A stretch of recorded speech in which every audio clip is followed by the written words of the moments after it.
Hi, Rizvina. Thank you so much for joining us for the first time. Hi, Kamya. Thank you so much for joining. Hi, Sonia. Thank you for switching on your video as well as Aarti. I'm very glad to see all of you here. I want to extend a warm welcome to everyone. We're going to be discussing Rumours of Spring by Farah Bashir today for the August meet of the Women and Gender Book Club. I hope that this continues to be a really exciting discussion, and whatever questions you have to the author, please keep them noted for the second half of this conversation. Right? Um, Hi, Rafiq sir from NYC. Oh, wow, I'm feeling great. That must be early morning for you. Thank you so much for joining us. Okay, so Rumors of Spring. I think it was equally a very easy, very quick read, and also very, very difficult in a lot of places. So, I mean, from a writing perspective, I thought that it was really, really nice to be able to talk, to feel like you're talking to someone when you're reading this book. Um, but also, obviously, at the same time, the contents of the book and the kind of stories that are being told are not very easy to, um, you know, not very easy to read, not very easy to imagine. I'm guessing not easy at all to live through. But I have very much enjoyed reading the book. The themes, like I had said in the emails earlier, that we selected this book from was on home and belonging. And I think it's really interesting that um, the home aspect of the book is there throughout, but it's in the background. I'd really love for people to, talk to me a little bit about what they felt um, about this aspect of the book, about the way it was written. It was written almost like a diary entry. There were, breaks in and out, going back in time and then coming back to the present, which was quite interesting as far as I was concerned.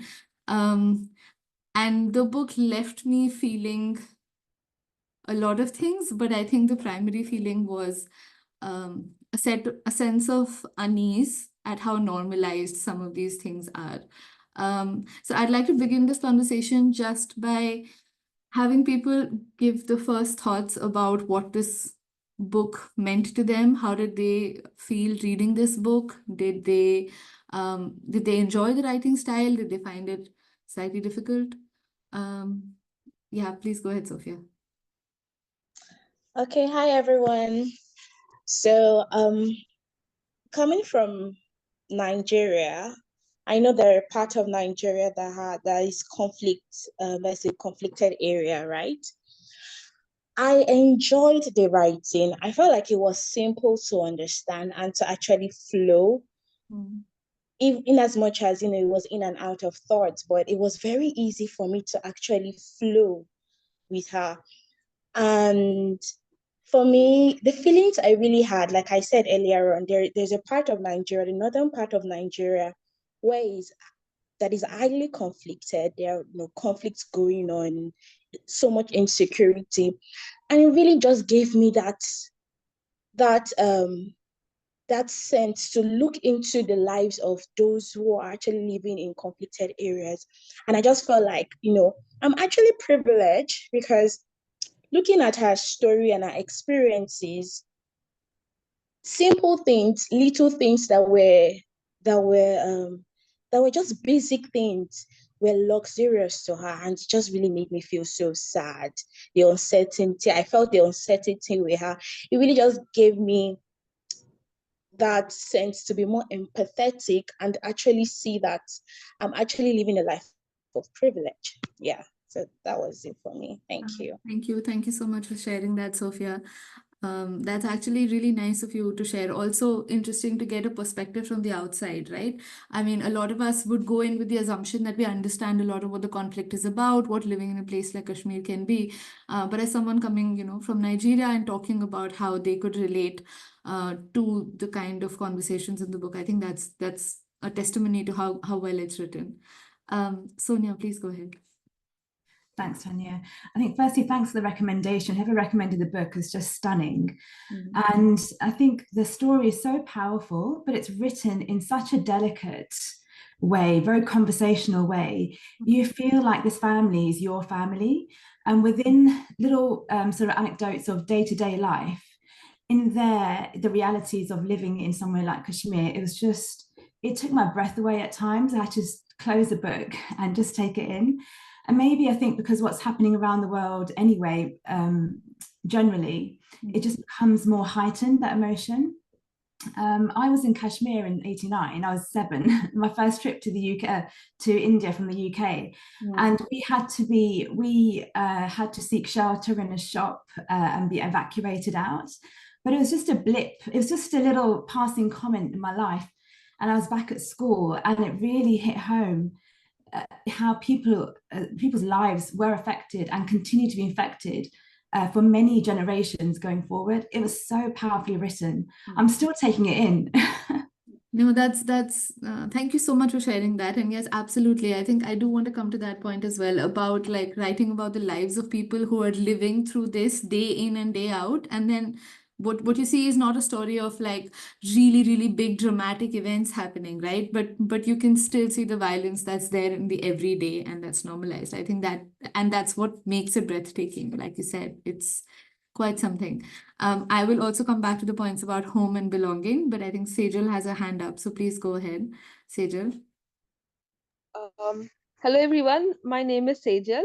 I'm a PhD student, and actually I came across this meeting through the obviously the author's book page. So actually, Rumors of Spring is one of the books that I have chosen for my PhD studies. Oh, That is why wow. I was very interested in the book.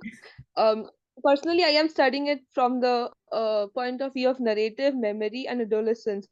So the for me, the major hit was how how an adolescent character is looking at her surrounding and making sense of herself, her identity, her country, uh, regionality, everything that comes together, and it contributes in making her identity that she is today as a author, as a character. So that was the most fascinating part for me Thank personally. That's so nice, Sejal, and so lovely to hear that you're working on this. And I think Rizwana is as well. She's put it in the chat. So I'm hoping you guys are able to talk to each other about your work as well. So well, thank you so much for that. And I hope you get to speak to Farah as well in the second half of the conversation. Maybe ask her some PhD related things and we'll all learn from you guys. Um, but yeah, please go ahead, Rizwana. I think you also have your hand raised. Yeah, hi, am I audible? Yes, you are. Yeah, okay.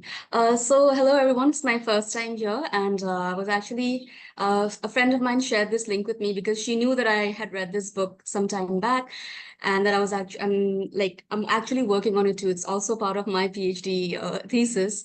I'm working on Muslim women's writings in resistance literature, and I think one of the things that actually stood out to me while I was reading this book was how memory and identity are such visceral forces when it comes to resisting, an oppressive force, because when I juxtapose it with other books that have been dealing with themes of occupation, or, even something as mundane as your general oppressions within your homes, the fact that you're actually even trying to remember something, to write down your memoir, the act of remembering and the act of writing that memory, I think these two things stand as some very, very powerful forces to act against your oppressor. That's one thing that I found was beautiful in the way that she detailed everything. Also, from the fact that the point of view of using of penning her memoir from the point of view of herself as in a younger mold. That was also something that was I found it a bit different from usual memoirs. Another thing that I really felt like that hit home for me was I'm from Assam, and in the 90s, Assam also had a whole lot of insurgency movements and things like that going on.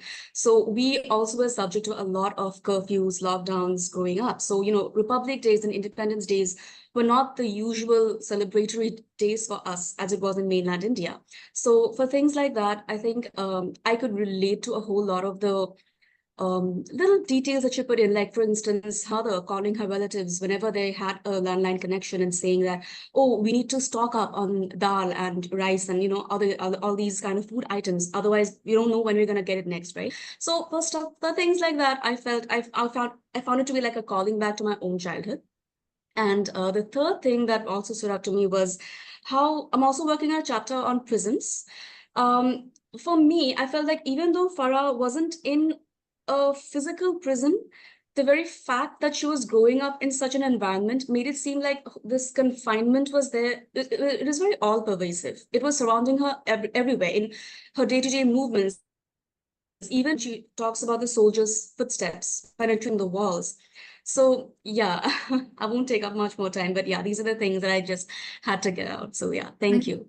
Thank you so much, Rizwana. That's really beautiful. And I hope you and Sejal have a lot to chat about as well later on. But I do want to point out from the conversation that both of you just said, like the bit about memory, right? And how oral histories and memories have been a specifically feminist form of literature in ways of trying to challenge narratives of history that are written by men, center men, or their perspectives. And I thought for one that it was really beautiful that because of the timeline that is being talked about, this is an adolescent memory, right, of a woman who is still in her, like, probably 30s, 40s, is writing about something that happened a few years ago. At no point, I think, is there an effort to establish the veracity of things as it happened, right? Like, or it doesn't matter whether something bad was happening or whether I thought it was really beautiful that at no point did one have to actually think about making this a historical account and competing facts. It was literally about the felt experience and the memories of living in a certain place.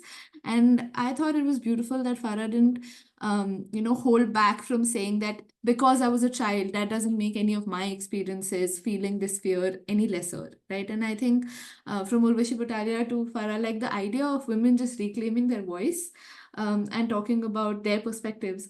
Because if you think about it from like a, slightly zoomed out perspective, you might feel like, okay, why do we want to listen to like what a 13 or 14-year-old girl was thinking about during Kashmir, right? Like there are much more important geopolitical things to be thought about. But here is someone, and I think I saw in an interview, she said that I wanted to write about the people who stayed alive, not the ones who, died or the ones about whom newspapers would write, but about the people who witnessed that and were still alive. How were they processing a lot of this? So, yeah, definitely a lot about memory, belonging, truth, oral histories. That was absolutely beautiful. Would anyone else like to add like some fleeting thoughts before we move to like a more thematic conversation? I can see Pratham put in a lot of stuff here about love the intermeshing of the personal and political, which was unsettling, which I think was the author's motive. I think that's an interesting take about, do we think that was the author's motive? Was it a conscious decision, or is a retelling of this kind inevitably going to be, there is going to be no separation of the personal and political here? I mean, I'm just throwing this question open in that just writing a story of how I had to be home every day at this hour, or how the sound of boots terrorizes me, or how I hate light because that reminds me of patrolling rather than darkness. As a child, I'm not afraid of the dark, I'm afraid of the light. I'm just stating a story that happened, but it is a political statement at the end of the day. So, yeah, okay, please go ahead, Sonia. I'll just jump in again. You don't see, my feeling was, you don't see her picking a side. Yeah. And that was very powerful. But through her stories and, and sucking us into that world, really, we are that girl, we are that family, we can relate to these events. And once you sort of sucked into that environment, and then there'll be a few comments listed in about the tear gas, for example, and restrictions of moving, then it hits you. It's like, gosh, you imagine yourself being in that situation. That's so much more powerful than pointing or directly directing things at various parties. That's so beautifully written. Absolutely. I think that's great. I mean, it's obviously it's evident for to us by the end, like, and in general as a reading, we know what the position of the author is, right? But she's not using it to make political statements or to like absolutely say something. I actually did want to ask her this, that, did you not feel some sort of sense of fear that people would come out to get you and call you all kinds of things if you're publishing this?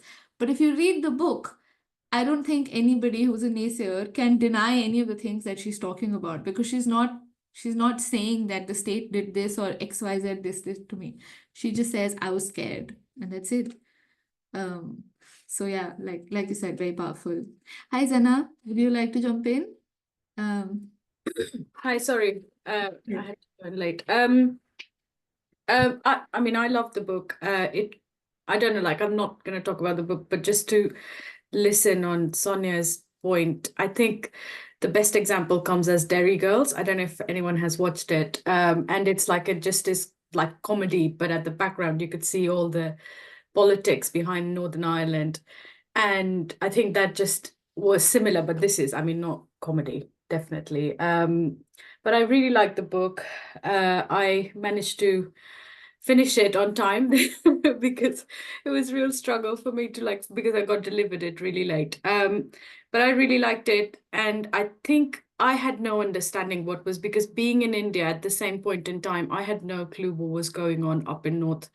And I think it's that thing that rest of us who were not part of Kashmir were just, read it in news or just saw, like read in it in person. paper and stuff. Yeah, but I didn't know like day-to-day things like going to school or giving exams, having periods, having a relationship, like really simple things that I think people take it for granted. At least I did take it for granted, was a very big deal for people living in Kashmir.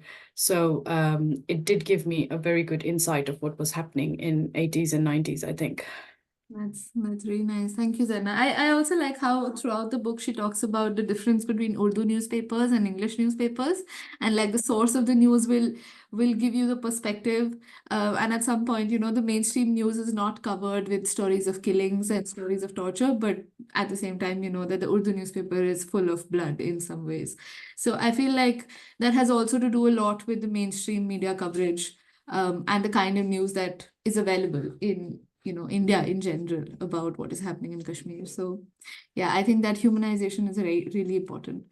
Thank you for that. Kalpita and Parina, both, please go ahead.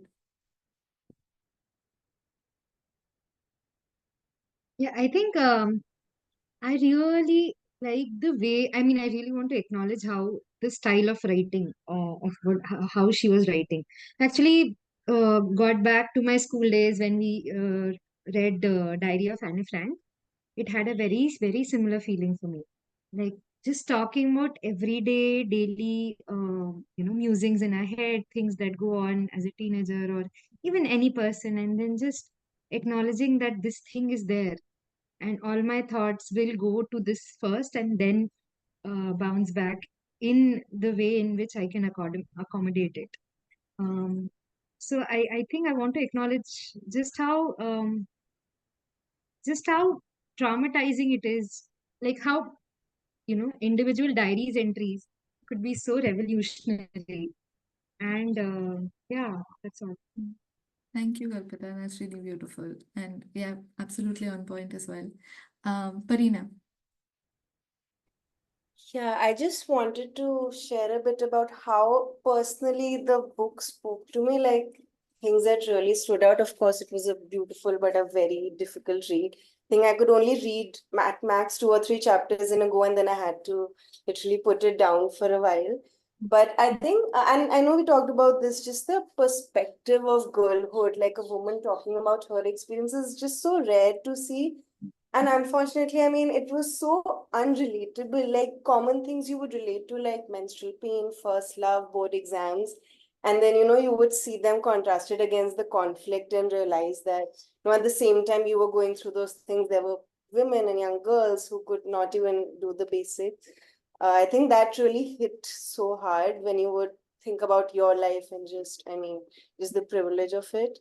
Uh, And second thing, I also found it really beautiful how it's centered around the death of an old person in the family, which was a natural death. I think I started thinking about it, and she did speak about it in the end, especially surrounded by so many violent deaths and unnatural deaths. And I mean, in a very different way, I've seen this with my grandmother in the case of unnatural deaths during the pandemic, when she lost so many, younger people than her for cancer through the pandemic. It's just a very difficult and different experience for the elderly. So I found that also really beautiful. Thank you so much, Parina. Like that, and I think, yeah, definitely, I think it was a very striking feature that the death of an old person was the main focus of that one night, right? Like you think it's going to be something really dramatic. Like when I first read the contents, it said before, afterlife, dawn, sunset, and I was anticipating some really, big sort of before and after change the course of Kashmiri history event, and then it turns to be like the most personal thing. So yeah, I think it was very beautiful. It also made me think about how we discuss death, and I think it's also a very Indian culture thing in the sense that death and their associated rituals are also a way of grieving and mourning. But they also make you come to terms with the fact um, that somebody is gone, right? But here you see that she's processing the death of her grandmother and everything else that has happened in her life over the course of those 2 days. So yeah, definitely the timeline choice was also absolutely beautiful. Um, yeah, but Parina, Swati, Ashwarya, and Sejal, go ahead. Just like start talking one after the other, guys. Don't wait for me to interject. I'll also keep talking. Please. Okay. Yeah, Hi. sorry, I completed my bit. I forgot to lower my hand. I'll just do that. Oh, okay. Sorry. That's okay. Swati, please go ahead. Oh, sorry, Parina. Thanks for putting this together, and I absolutely cherish the book. I also, what I particularly took away from it was how she kind of very meticulously weaved in the rituals and the predictability of the everyday, and how that was kind of disrupted by the curfew, and that keeps coming up when she brings up these everyday practices, whether it was like how she talks about Eid and how it used to be before this kind of stuff set in, or her grandmother kind of handling her hair and how that changed after the 90s. So I think that interchange between what used to be ritualistic and what used to be predictable and kind of slowly became extremely not, that was really beautiful, and how that kept coming up. I really enjoyed that. And yeah, that was really nice. Thank you so much, Swati. That's so beautiful. I was thinking of tainted memories while you were speaking, right? Like the Mhm. same memory that is beautiful becomes tainted because some event happens after that, and that's the only thing you can associate with it. And she does a very beautiful job of sounds and smells and events that then Exactly. certain Yeah. memories, right? Yeah. Yeah. And even though I was so disconnected from something like that, she manages to pull someone like me into that kind of Yeah. scene. So I thought that was pretty amazing. Yeah. Very powerful. Thank you so much. Ashwarya?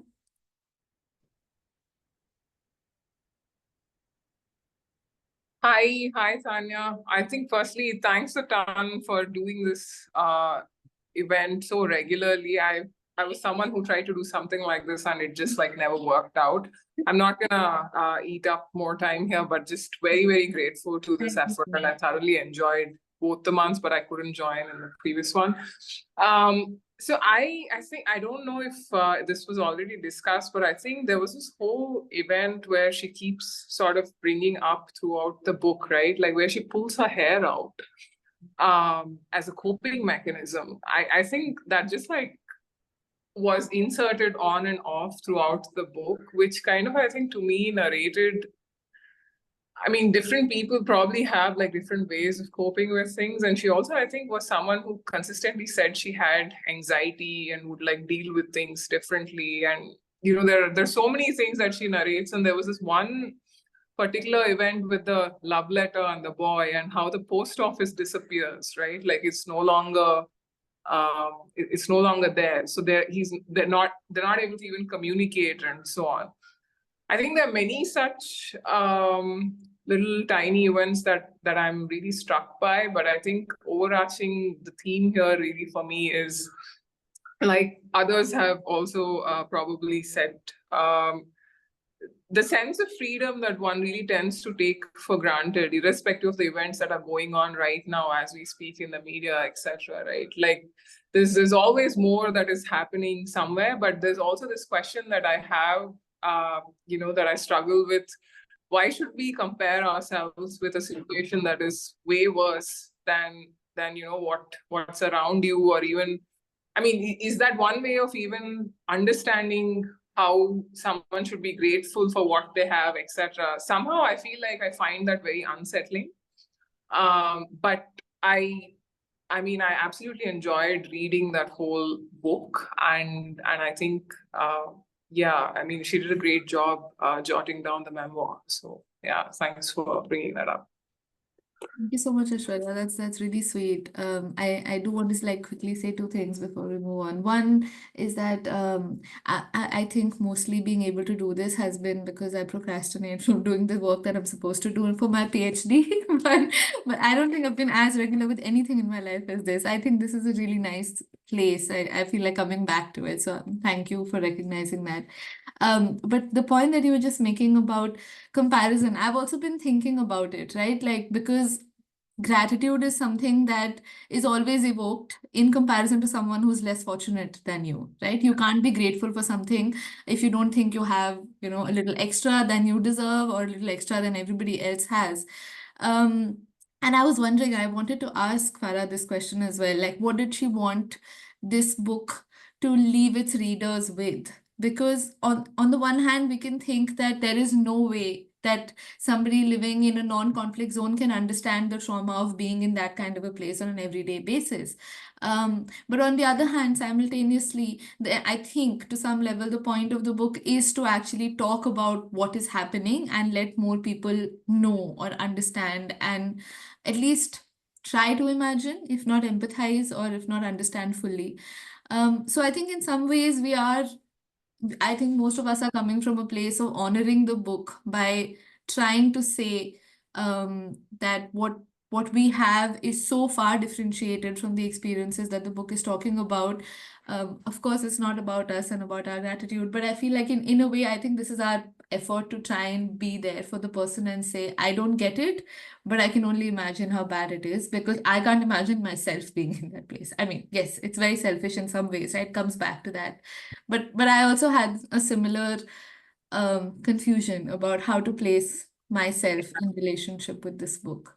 Yeah, because I think I remember reading a lot of accounts of even Afghanistan, right? Like this, it's at like completely different level with bans and all kinds of stuff. So, anyways, I'm not gonna digress, but yeah. Yeah, I think as long as we don't use it as a way to feel better about ourselves and we actually instead understand what's happening, I think we're doing it justice. But yeah, thank you for bringing that point. Sejal, and then Zena. Sejal, do you have something to say? Actually, you were talking about how you mentioned that the book goes around the 2 days of Bobe's funeral, and actually, this reminded me of how I was thinking that she has equated the death of her grandmother to the death of Kashmir, and how all the events go around like hand in hand. It's the funeral of her grandmother. If it's the funeral of, I mean, it's the funeral of Kashmir. It's the death of Kashmir. It's the death of grandmother and all the memories. So I was reminded of that point when you spoke about it. Thank you. That's an interesting perspective. I personally didn't think of it like that, but yeah, good to think of how this might be. Like, in some ways, things are never going to be the same. And that's something that you see that happens after the 90s. Things are never the same. Zena, did you want to add? Yeah, so I just remembered that with the whole like hair pulling thing.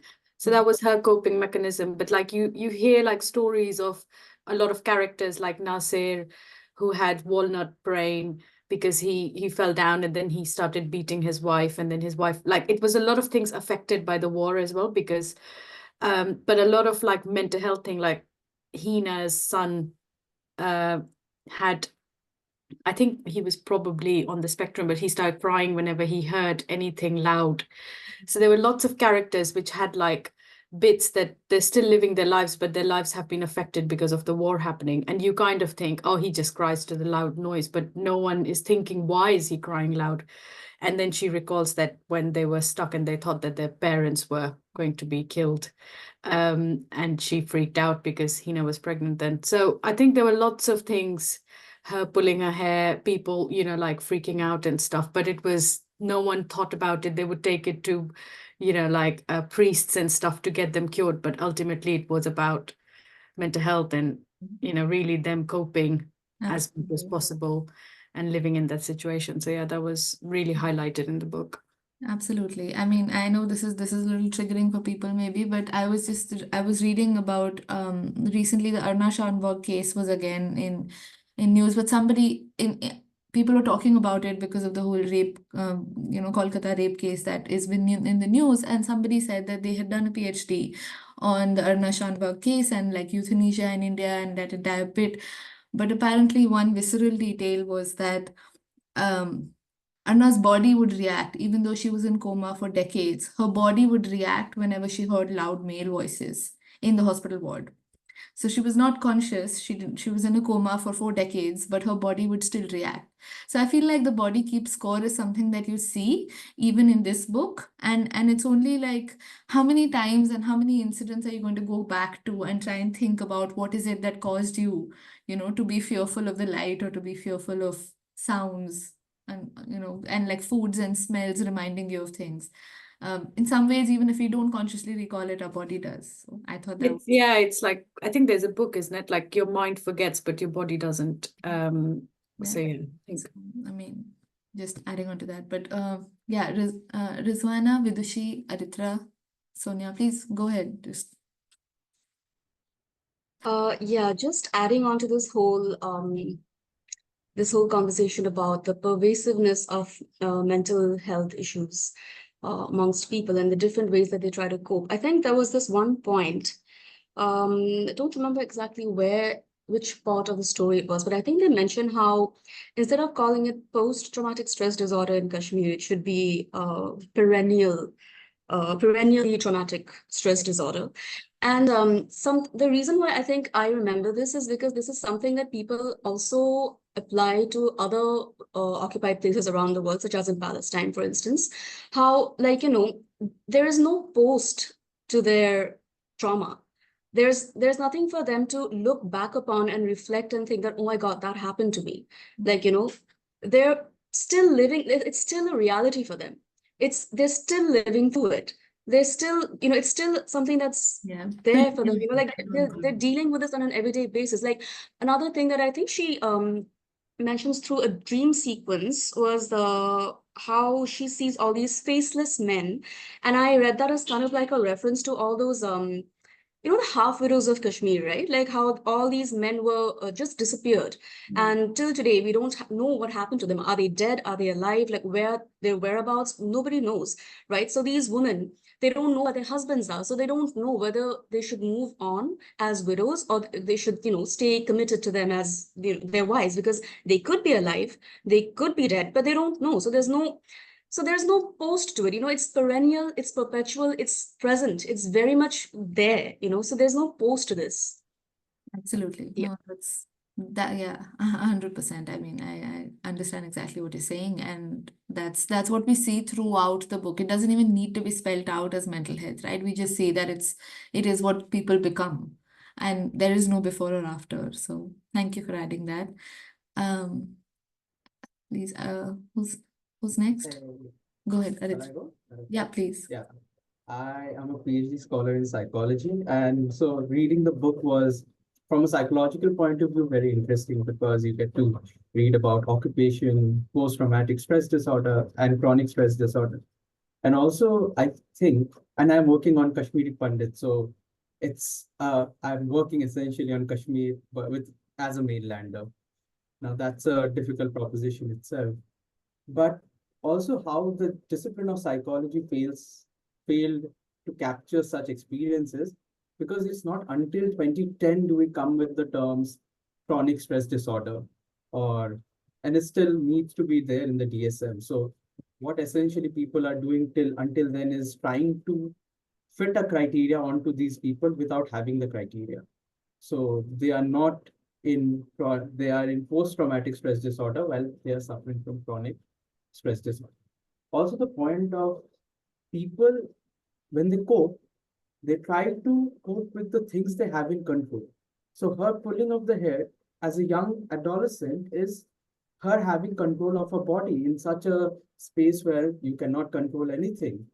The man beating up his wife is his control, patriarchal control over the wife in such a space where his his entire, I mean, masculinity is questioned or threatened. And so that you see, for the child can only cry when experiencing responses.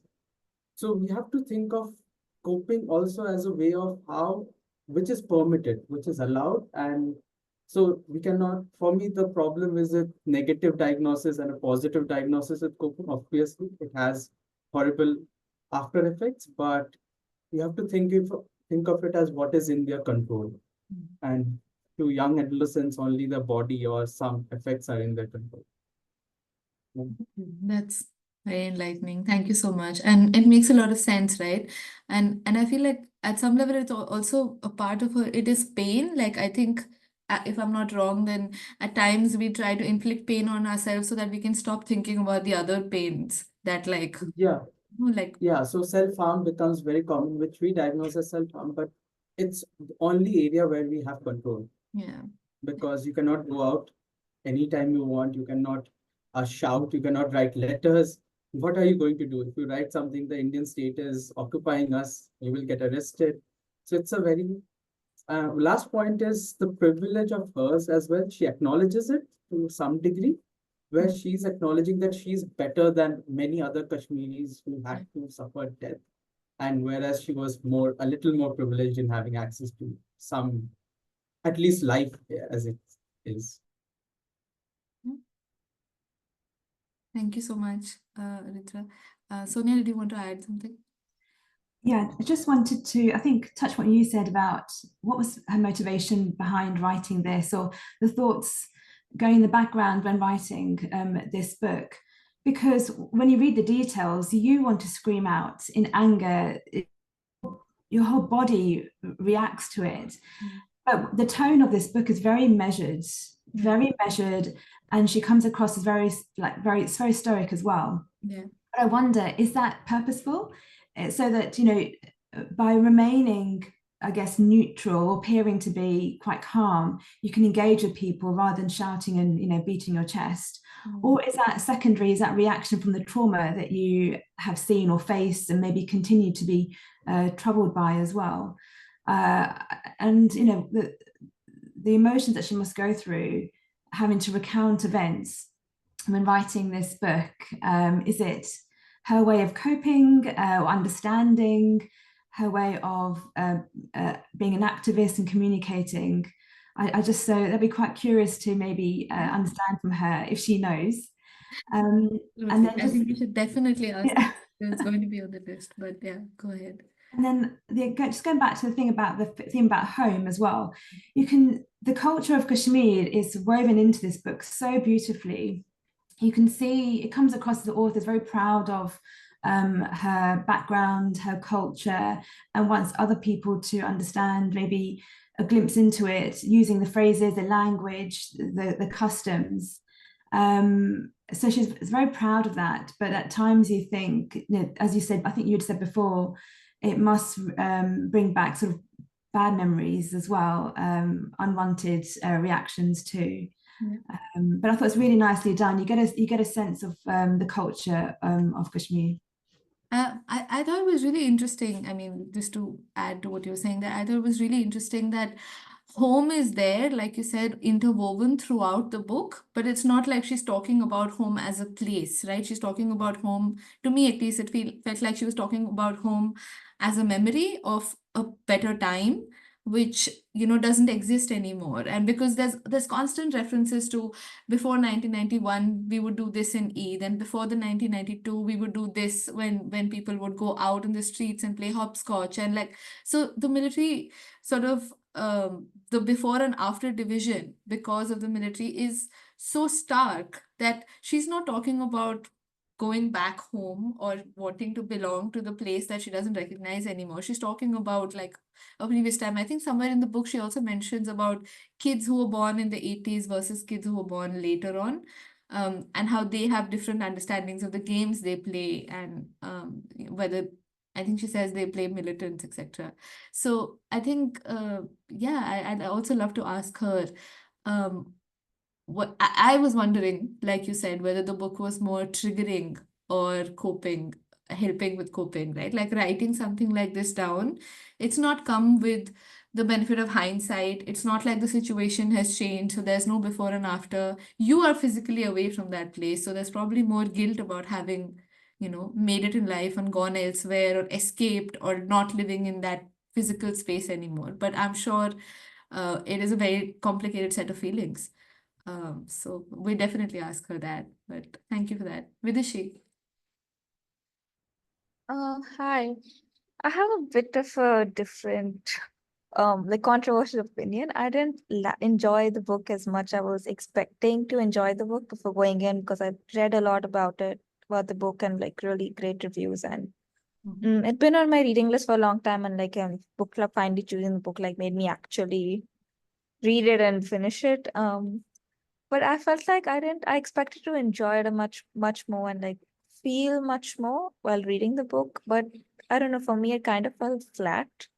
Like I mean, she's like, they're obviously like really harrowing experiences and all. And that was like tough to read, but I felt like the writing style was such that, like the writing style didn't make, sorry. Yeah, no. I was saying that the writing style was sort of more cheerful in some ways than the content of what was being described. I don't know if that makes sense. Is that's how I was Yeah, interpreting sort of.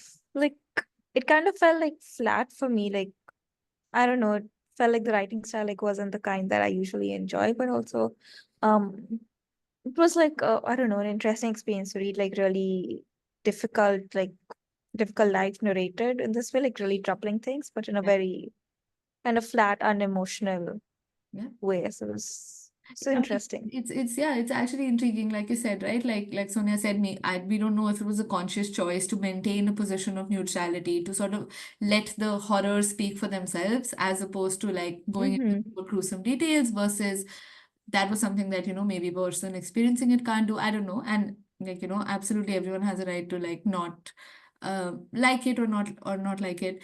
But it's kind of interesting to know. It also tells you a little bit about how the same thing can be written from so many different perspectives. But which one resonates is really also a matter of how we perceive it. So that's interesting. Thank you. Yeah, for me it was also like, I don't know, the character was kind of, I don't know, did come alive for me as much.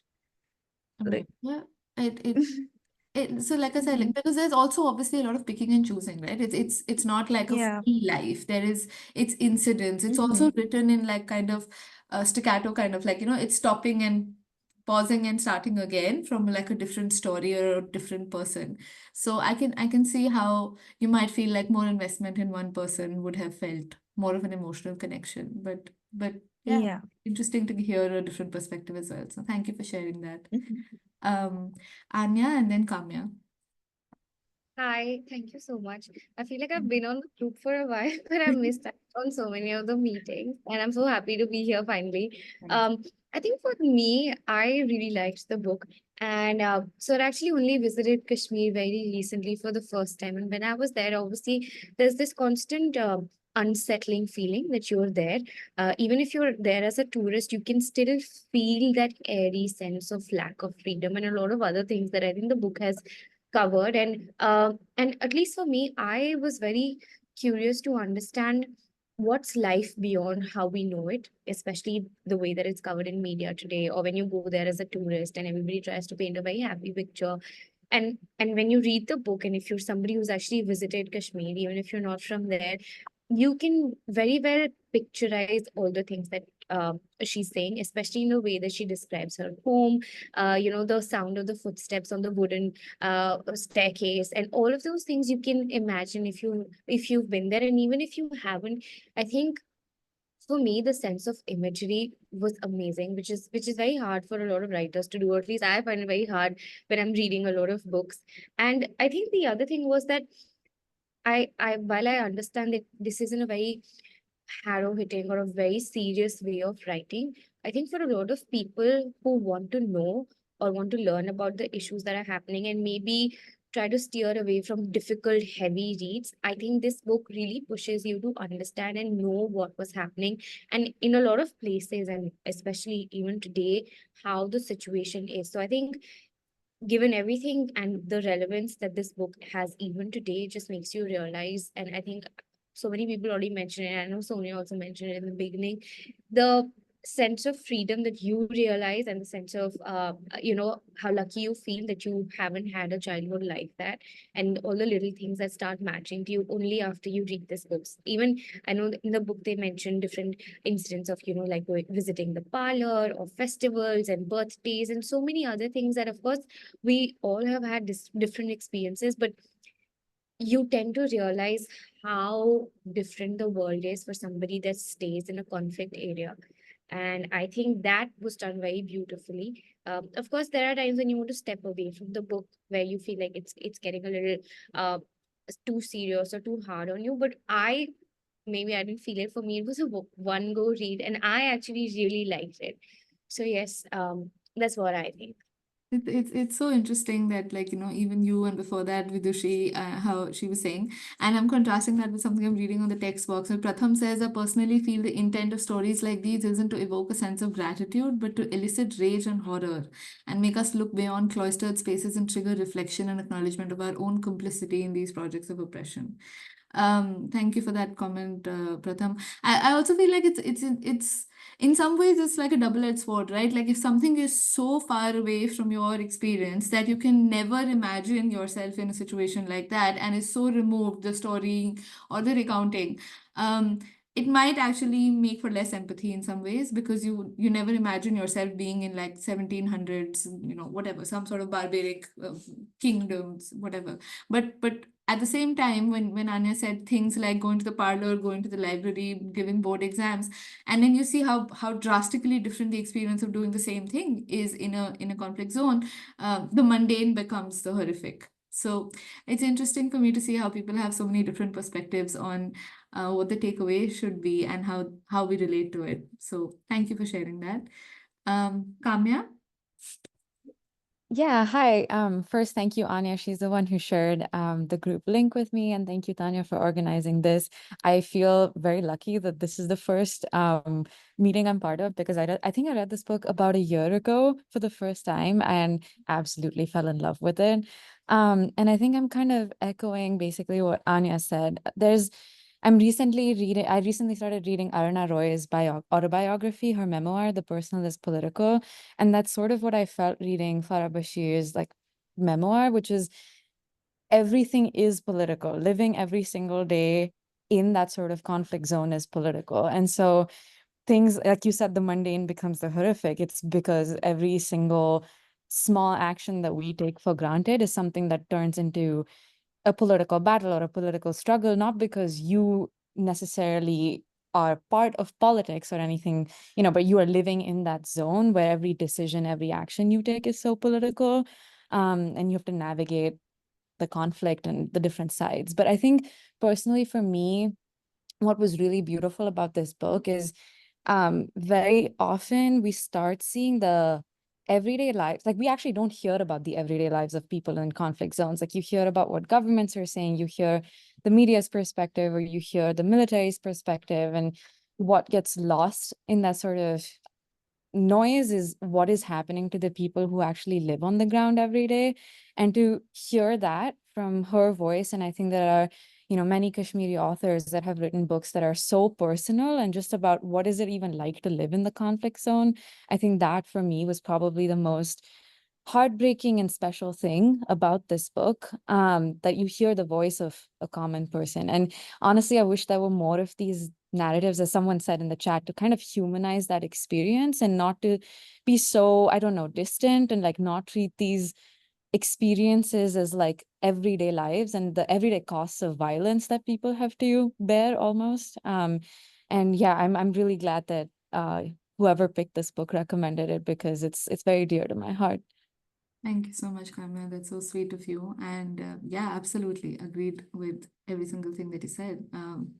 I hope we read more of this kind. So thank you. I actually crowdsourced this list, really, really long list of books on home and belonging, because people were very gracious with their recommendations. Um, but yeah, this ended up being something that most people wanted to read together. So I think the credit goes to the entire group for picking it. Riddhi?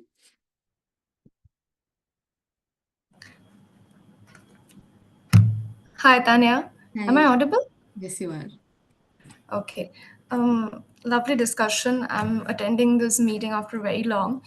And personally, I liked the book. What I also felt is, beyond evoking empathy or seeing rage, I just felt like she just laid down her experiences, telling her everyday little stories, and how the political just became a part of it. So it's neither that she's trying to, I mean, I don't know what the author's motive is, but I personally felt like the takeaway depends on the reader.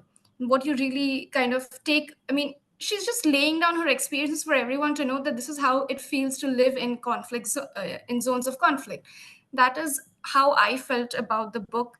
Another thing that I wanted to kind of, I'm intrigued by, is that in one of the chapters, she writes the country with a burned post office, and that seemed to take me to Akashayat Ali, the country without a post office. So I was just wondering if her writing was somewhere inspired by Akashayat Ali, or the tones of how deeply loss was to, I mean, the loss of Kashmir was to Aga Shahid Ali. So if that is a particular theme that she was looking to, evoke in the book. Thank you so much, Riddhi. That's really sweet. I'm going to let you in on like a secret of mine, which is I absolutely love reading the acknowledgements and the notes book sections, like the afterlife, or even going back to the preface after I've read a book. And you're actually right, that Farah has actually said thank you to Aga Shahid Ali for being her inspiration for some of the writing that she's done. Um, it's also, I think it was interesting that throughout the book, a lot of places just about Kashmiri culture, there were a lot of words and phrases that were not translated. And as someone who's, working as a PhD student myself, it's a whole bone of contention, right? How do you translate a certain phrase if somebody has said it to you in a different language?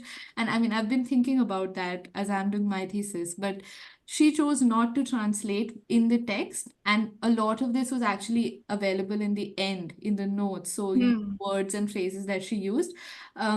So she kept the abuses or the phrases as is in the text, but she explains them. But if you go through them, I think my sense was it's quite obvious that her stance is about the right of Kashmiris to have self-determination. But also she talks about August 5th, 2019, and the kind of songs that kept her going, the writing that happened in the aftermath of the abrogation of 370, right? So it'll probably, as when she joins us, it'll be interesting to understand the politics of writing a personal memoir at a particular time when this particular issue is so much in the news. So I think it's a combination of so many things as to how we finally end up um, getting what we do.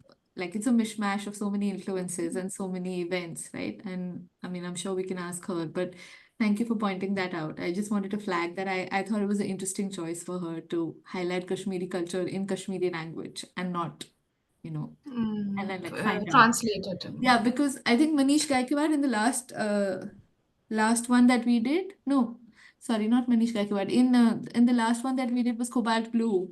So the author says in the acknowledgements that Jerry Pinto says in the translation, I chose not to translate because if you're that interested, you can go and figure out what it is on your own. I'm not going to do this work for you. It's a choice to keep the Marathi words. So, I mean, Also, it becomes very deeply engaging. Like there's this particular word that I have picked up, which is I think it's called etihas for saints. So little words, those they kind of engage you a lot more with the culture, with the understanding of how they perceive the world and how it is for them. Yeah, absolutely. I mean, and how the Firan is like a picture in the entire story, right? People hiding behind, like in the sleeve of the Firan, wiping their tears Mm. in the corners. I mean, you can imagine that in a way, even if you don't, if you haven't worn one ever. So I thought it was really beautiful that she stuck to that. She's not using like her sleeve; she's saying her Firan, right? So I thought that was beautiful. Um, Oh wow, Cobalt Blue is also a pregnant Hina. People are saying things in the text. I'm just checking. So kind of yeah, Kalpita says she listened to the song that was referred was difficult to understand. I did too, but I'm guessing it's also a reflection of the fact that we are outsiders to that language and cultures. But yeah, absolutely. Um, so I think Paramam had joined us in between. I don't know. She's supposed to join us in a couple of minutes anyway. So let's see. But I'm going to read out messages from here. Sangeeta says the words curfew, crackdown, bunkers will no longer be static images after reading this book. It allows us to go deeper, see how it impacts everyday lives. And Sonalini says her writing style is very much like narrative journalism, which reflects her profession. Just a presentation of facts. And of course, she was a photojournalist before this as well. Um, and Zena says that she kept getting images of Dilse in my mind and Yaha while reading the book. Yeah, I think it's really beautiful that there was so much imagery, even despite I didn't see any like long descriptions of like the beautiful Dal Lake and the mountains and the trees, but you could still there was so much sound, smell, food, occasion, event. I think that was uh, from a writing perspective really beautiful. Yes, Aritra, please go ahead. Yeah, from that point one, I agree completely with Kamya's point when she was speaking about getting, but yeah, Kamya's made some really interesting point. And how places change meaning. Like, when she's describing her aunt's house, she first says that she lucked out, it's near the Dal Lake and everything. And suddenly it becomes a place of nightmare once the Indian army takes over. And there's the huge light that is thrown in. And so, how different context leads us to change, like the same place changes meaning, that belongingness. Like she has a feeling of unbelonging because of what has happened to that place. And in turn, she's claiming through language, she's claiming through non translating, she's reclaiming that space. That the violation that has been done to her memories through, like, whatever, say, the greatness of that Kashmiri valley or whatever, has now been violated. And I think there was a sort of personal psychological resistance, is the word we use in psychology, through not translating. And Kamya also talks about, I think she talked about how in Indian journalism and everything, we tend to reduce Kashmir to how many Jawans died, how many terrorists died, how many people died, how many mass graves were found. And often writing autobiographies is resistance in that sort. Like there's a Kashmiri who has written something at least in a zone where writing is probably one of the toughest thing to do. So you can read it as resistance. Yes, thank you so much. I think Paramam has just joined us, and I'm going to take this minute now to sort of switch the conversation to all the questions that we've been thinking about asking her. Can I? Hi, everyone. Hi, Paramam. How are you? Thank you so Very well. much for joining us. Not at all. Thank you for having me. It's really a pleasure and an honor. We've been talking for the last hour about all the beautiful ways in which your book spoke to us, the images, the conversations, the smells, sounds, sights that came alive while reading this book. So, first of all, thank you, a very heartfelt thank you for writing this book. It has spoken to us and it has also made us think of things that, a lot of us would take for granted, would not know.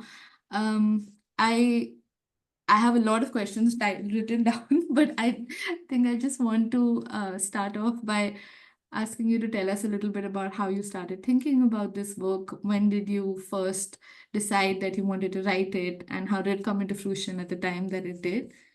it's an interesting choice, right? To be writing a memoir, which is of an adolescent girl, which is a very often unheard, invisibilized voice, and someone who's lived to live the tale, to tell the tale. So, yeah, could you just tell us a little bit about that?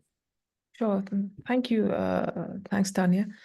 So regarding the book, I mean, I used to, when I was a young girl, I had this strange obsession with memory. I thought I would forget things because things were happening at such a rapid pace. I thought I would not remember everything. So I started inventing names for people, nicknames. Like there was a guy I had a crush on, for example. I never named him in my diary. I called him Vagabond because he used to just like roam around. So this is me at maybe 14 years of age. And because a lot of my school diaries were sort of blank because we had missed school for a large part of my growing up years because of curfew strikes, etc. So that was like the perfect paper available for me to write down, and all I had to do was change date. So our school diary was sort of it had 2 sections for on one page for each day. So that was like the perfect space for me to write down important things, what happened. I could have just bumped into someone or seen something or just felt something. I wrote a short story. I don't really remember what I wrote in that. I was 14. And there was a boy and a girl and a dog in a park. I just like, basically I was trying to find an expression to process what was happening, how I was feeling, and which I realized much later when I joined Reuters and I started working on the file.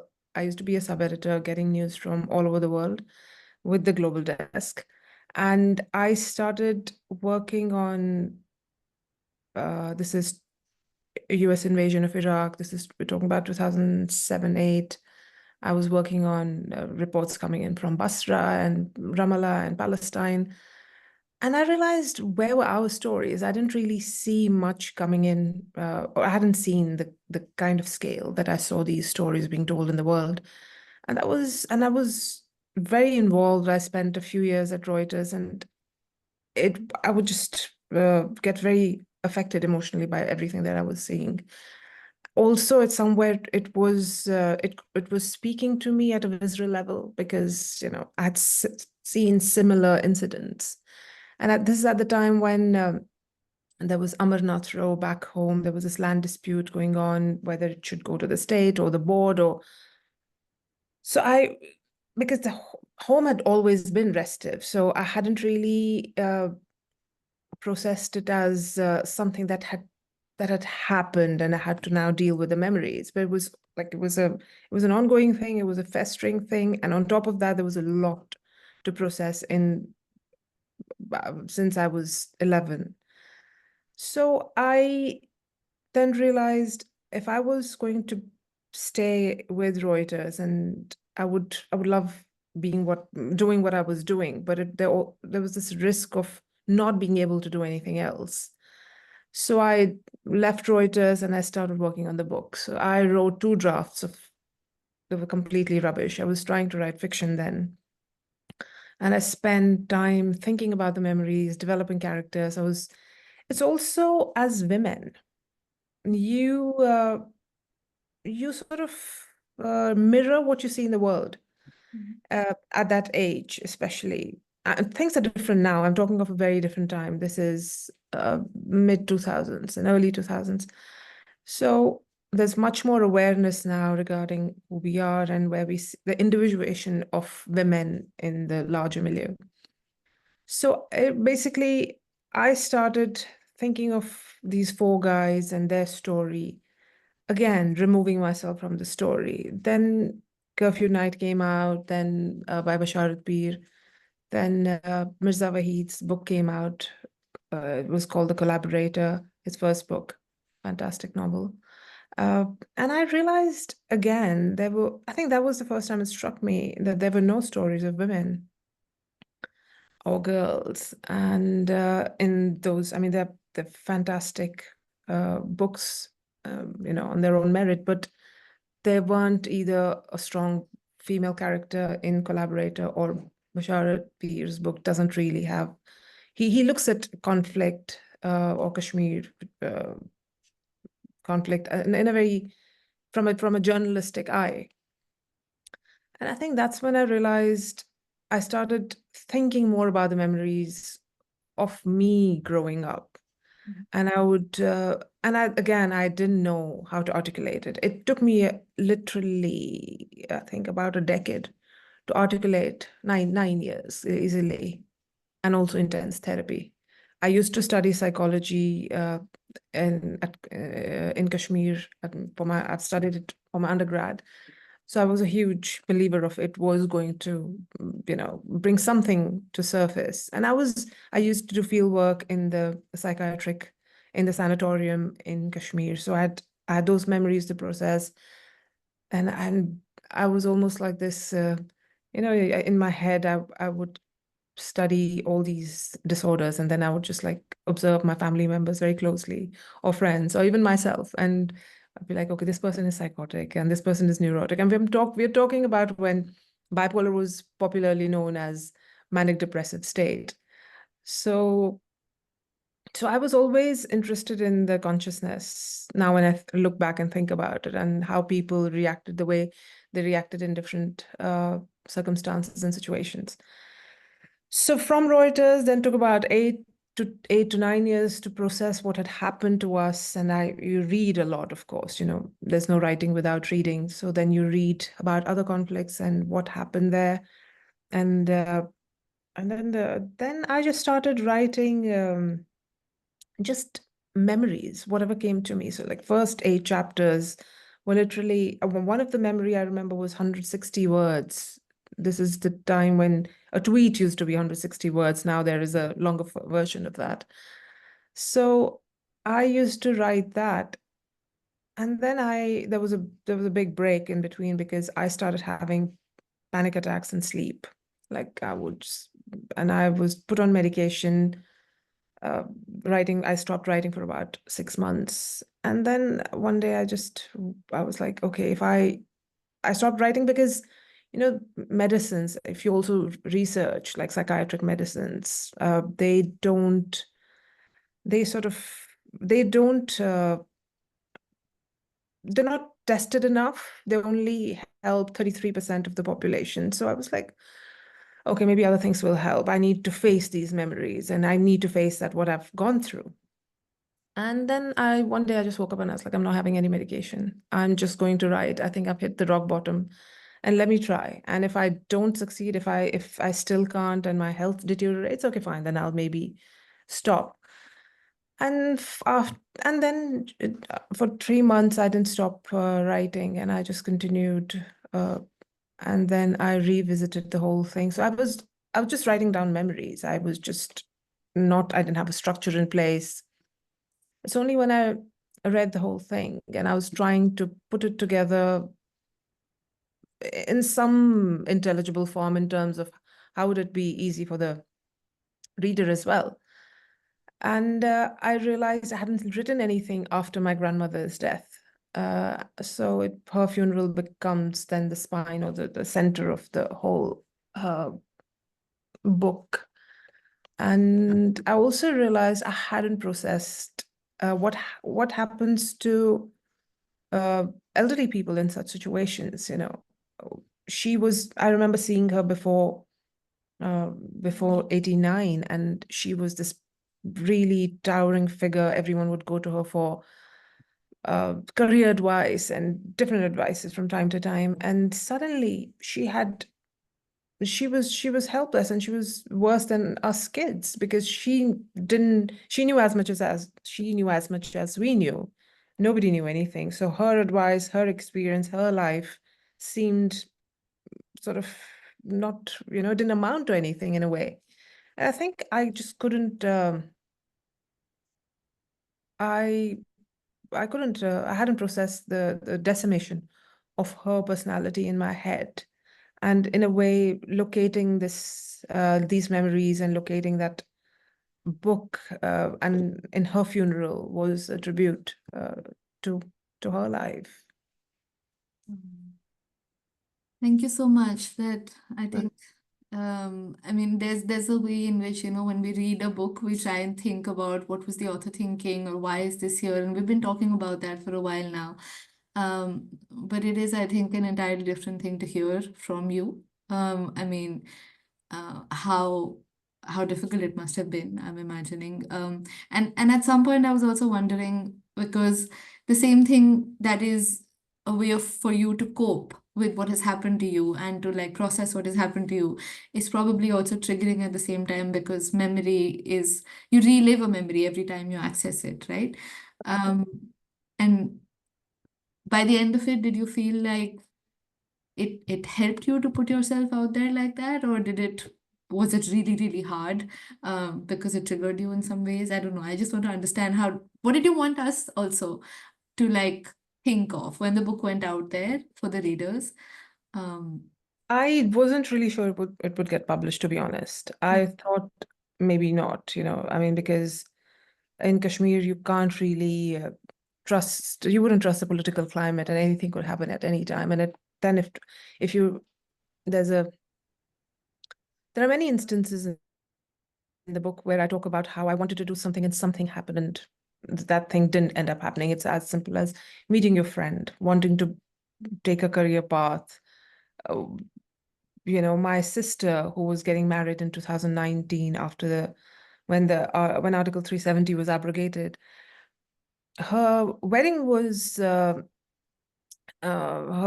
scheduled to happen in August, end of August, and 2019 happened on August 5. And I had this tailor calling me the whole time, baby ke kapde taiyar hain, her dresses are ready. And I was like, I haven't spoken to my parents. I don't care about her clothes.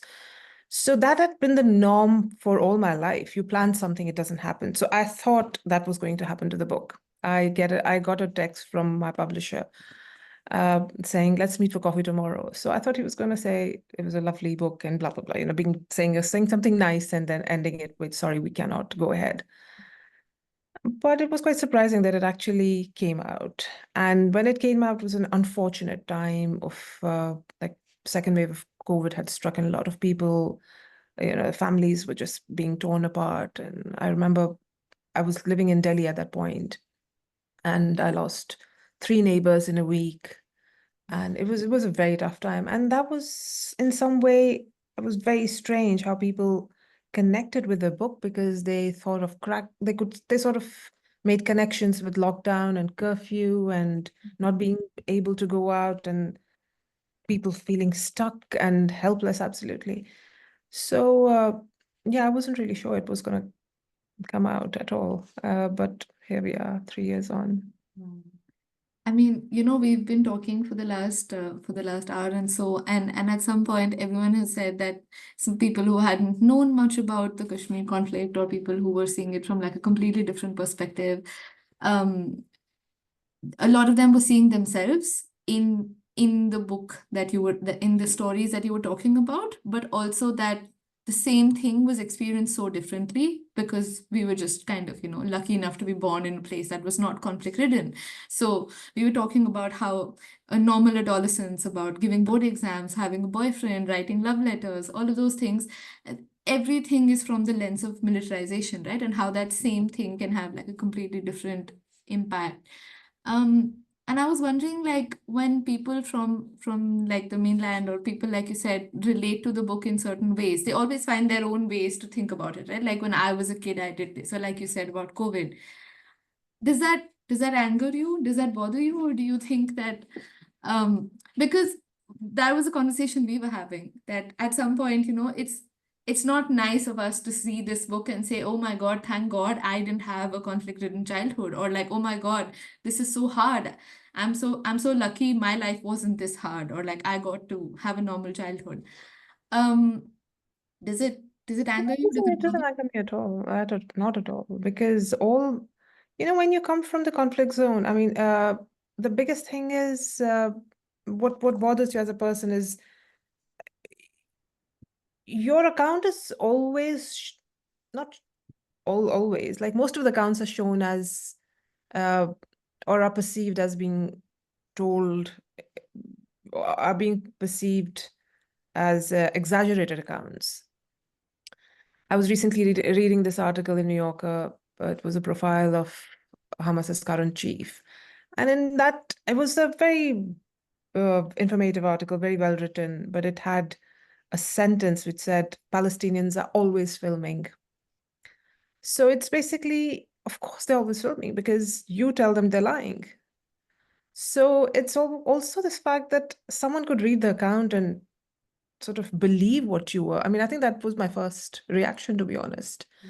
And also subconsciously, when I think back and look at why I wrote about 14 women, not just about my story, it is a memoir, but it's also, there are 14 women they feature in different chapters, whether it's Nasreen who killed herself, whether it's my aunt, who used to be scared all the time, who turned into this fearful person I know, went a complete transformation of personality.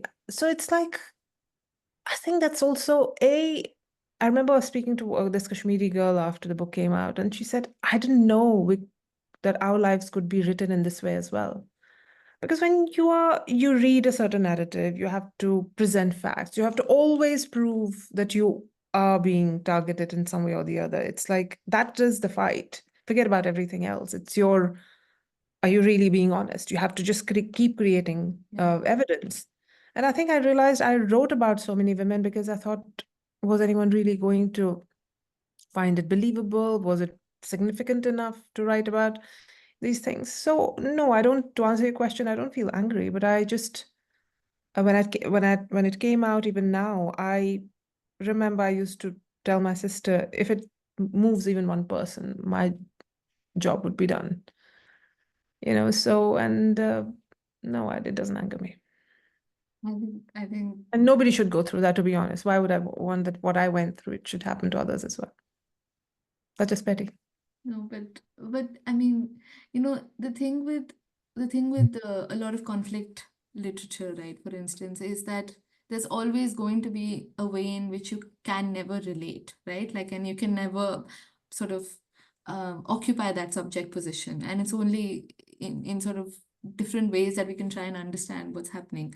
And I mean, I can say on behalf of everyone who read the book and discussed it today that it has moved a lot of people, and I think it's one of the things that really stuck with me and that we were talking about, like you just said, is that memory is so powerful. But in your book throughout, we felt that it wasn't really about, he said, she said. You weren't trying to debate facts. You weren't trying to take, a side and like say that this is how bad things are, or this is how grotesque things are. You're talking about simply things you felt, right? And we were talking about how it is also a feminist expression to say that, okay, women's voices are anyway unheard. These are stories of people who, manage to stay alive, so nobody really bothers asking them how they are doing. They're not a statistic.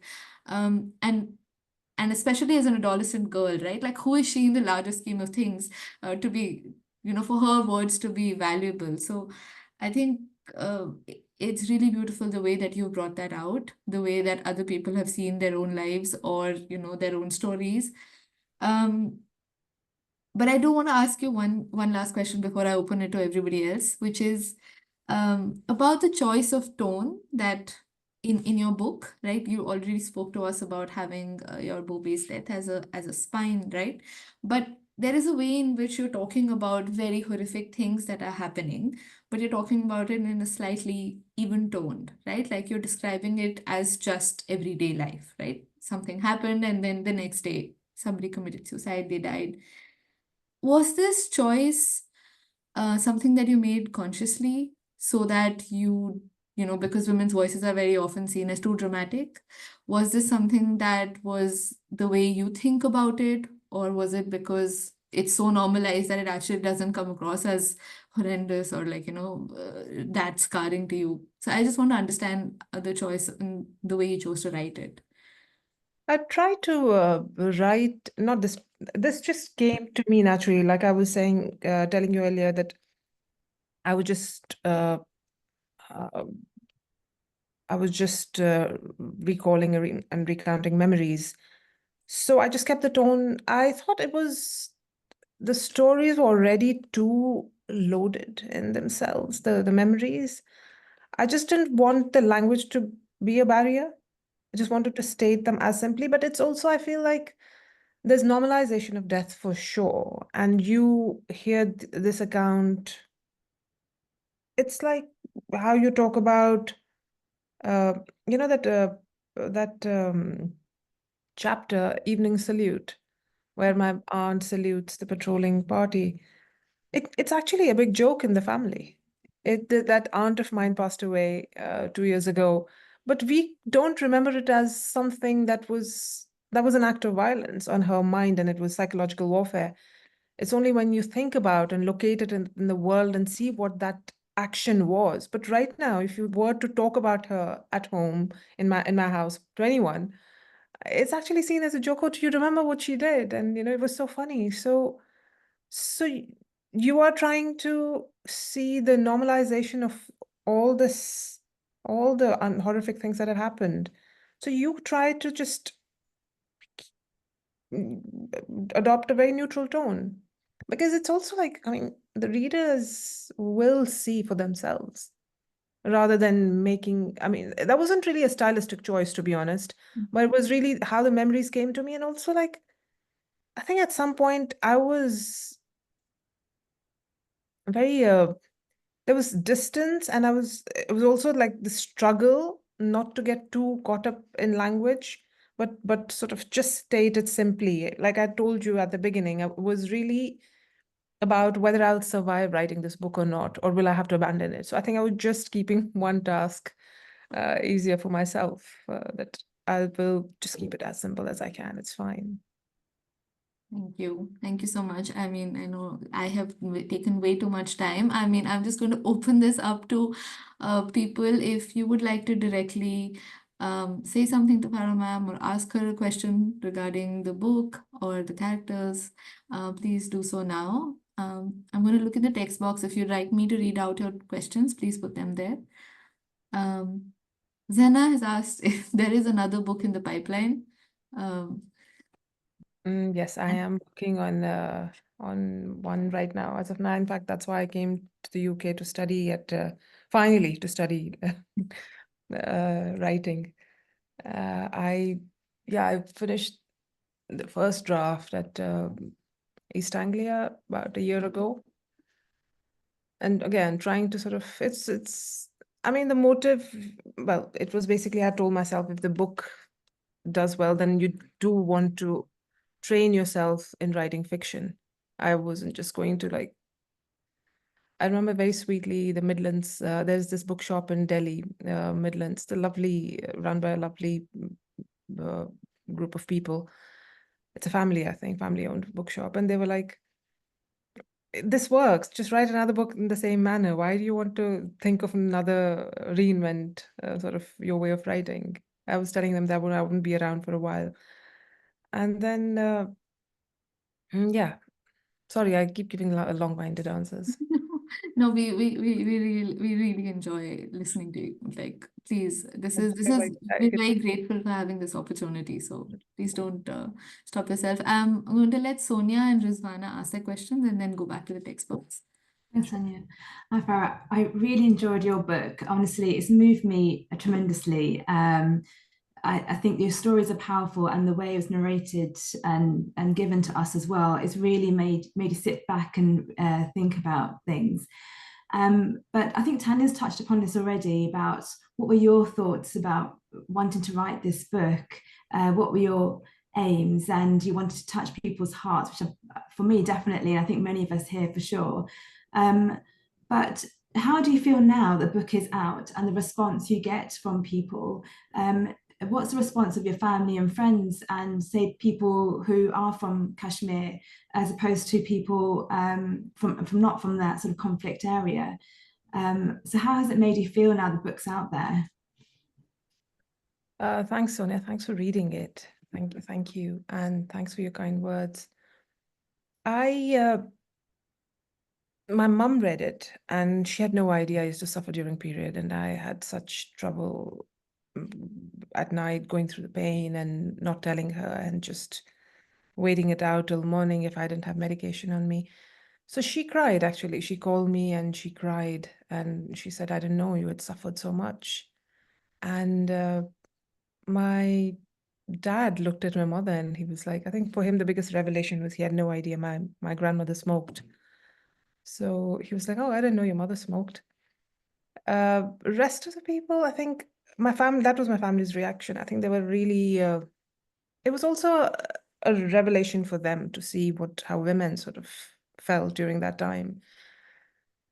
Most of the people in Kashmir, I think they've been quite warm about the reception so far. I mean, I don't know. I haven't spoken to every person. I'm sure there are people who didn't like it, but so far what I've heard is, or people have written to me, I've spoken to friends, family, they have reached out and said, I think, nice things to me. Maybe they were just being nice and polite, but it's also, in conflict zones, in disputed territories, if you read The Wretched of the Earth, for example. So Fanon has this whole chapter about colonial mental disorders. I've read it a long time ago. I don't remember the title correctly, but in which he talks about how women are targeted in a community that has to be subjugated, and women are actually, and that women are seen as weapons, as tools, as a way that the community can be subjugated. So writing was not something that was really encouraged. I mean, even I remember wanting to become a journalist, and there was clearly a no-no. I remember my senior in college, Asia, she was one of the very few journalists who was actually on the field, and she was killed during a mine blast in early 2000s. So writing, expressing yourself was not something that people had expected from a girl in Kashmir at that point. I'm talking about the generation that grew up around that time in early 90s. So again, I mean, there are books which have been written on Kashmir, but again, those were books written about Kashmiris. I was very surprised. For 30 years, nobody actually wrote a book on Kashmir as a Kashmiri woman. It struck me after the book came out. Actually, I hadn't thought about that. So there are a lot of things associated, right? It's like, how do you want to be vulnerable? Is it some kind of defeat that if you're talking about the vulnerable side and how you couldn't handle certain things, and you want to show a strong, a brave face? So there were different aspects to it, which may hinder the prospects of writing for women. I mean, but if you really go past them and see yourself as another human being who is just trying to tell her story, but a conflict that's been seeped and driven by war for so long, shame becomes, or embarrassment or honor, these things become very big emotions to sort of guide the whole community by, and it's not very easy for everyone to sort of get past that. I think I was very lucky in that sense that my parents didn't really discourage me from writing. But I'm sure it's not easy in every situation. I mean, I'm sure that the girls who would want to write but just don't get the support. I mean, you don't need the support, but deep down, all South Asian girls at some level seek that approval in some sense. Or I'm specifically talking about the time I grew up in.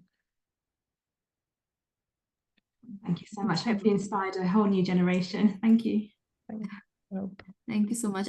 We have a lot of questions. So if you don't mind, can I just like club 3 questions at a time, and then we can take it like that? I'm also going to read out from the text box. So Sangeeta has asked, which part or story was the most difficult to write for you? Pratham says, great book, absolutely shook me. Question, how hard and difficult was it to not let your rage at whatever was happening to you and in the space you inhabited animate the text? Because the writing seems very measured and, for lack of a better word, contained. So what about the space for rage? And Sangeeta says the most difficult part. Um, and I'm just going to let Rizwana and Kalpita ask their questions, and then maybe you can answer all of them together. Sure. So the first question was about, sorry, I just got caught up in the second question. What was the first question? Which part was the most difficult for you? Oh, to- sorry, yes, of course. It was my, there's a chapter called A Wedding and a Funeral. That was the most difficult for me to write because I hadn't thought about my cousin's death for a long time. I couldn't cry. I think it happened when I couldn't cry the only time I remember crying was during my grandmother's death. And I remember I cried so much for 3 months that I dreamt of her.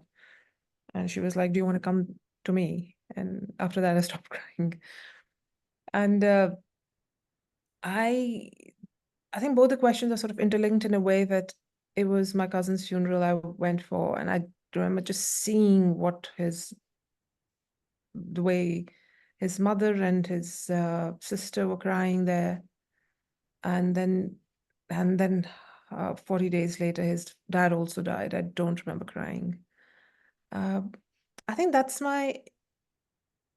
has been my relationship with everything that was happening around me. Yeah, I mean, I didn't get angry, or I didn't get like I wasn't there was this, it's like if you are stuck somewhere by yourself with like extreme danger in front of you, whether it's a cliff or a fire or in a forest, you'll think of survival. You'll not get angry or not cry, but you'll try at least. I think human nature is to sort of survive. And I think writing in this mode was, like I said, I had to get through that phase where I was just having panic attacks and sleep. For me, it was really survival. And it was the voice of that survival, I think, that I was trying to control, I think I was trying to hold myself together. It was the writing actually came from that, the stone. Thank you. Thank you so much. So I'll let people ask. Rizwana, Kalpita, Riddhi. Okay, so thank you so much, Farah, for writing this book, first of all, and secondly, just being here and talking to us. Hearing you speak is just really amazing. I can't believe I'm actually here just listening to you. It's just wonderful. I just wanted to share a bit of my experience reading this. I already mentioned this before, but like I grew up in Assam as a minority in the 90s, and I had pretty similar experiences with lockdowns and curfews and bunkers. So I think it really touched me how experiences of people born in such far apart places could be so similar to, like, mine wasn't an out and out conflict zone, but I did grow up with that kind of confinement and confined spaces as well. I'm a PhD student doing my thesis on resilience, and this was something that I picked up from your book, was how writing and writing from your memory can be also an act of resistance or resilience. So my question to you would be how has this resilience shaped your identity over the years, and how do you think it reflects the collective experience of Kashmiri women, if that's something that you could, yeah. Thank you so much. Thanks for reading the book and One second. reading it so closely. Sorry, is there another question? Yeah. There are a bunch of others. Can I just take some of them? Yeah, of course. Yeah. Kalpita, please go ahead, and Riddhi. I think Tanya was also talking about this question. You have is it a conscious choice to not translate Kashmiri sentences? Like you hear so many Kashmiri lines in between. I know the translation is at the end, but like, why did you do that? What was your? We were talking about that. Yeah. Thank you for asking, Kalpita. Riddhi. Hi, Farah. Thank you for writing this book. Your strength to revisit the both beautiful and painful memories is just remarkable. I had two questions. So, you write about the experiences of women living in Kashmir. Do you feel there are any specific experiences, whether emotional, psychological, or practical, that often remains untold in the popular narrative? That's one. And another question I wanted to ask is, you described the longing for the simple act of walking freely, something that became fraught with fear after 1990. So Darren Anderson had once said that there are a multitude of cities hiding under the white lie of a single name, and that walking helps us discover those hidden layers. So how did these limitations on movement affect your connection with the city?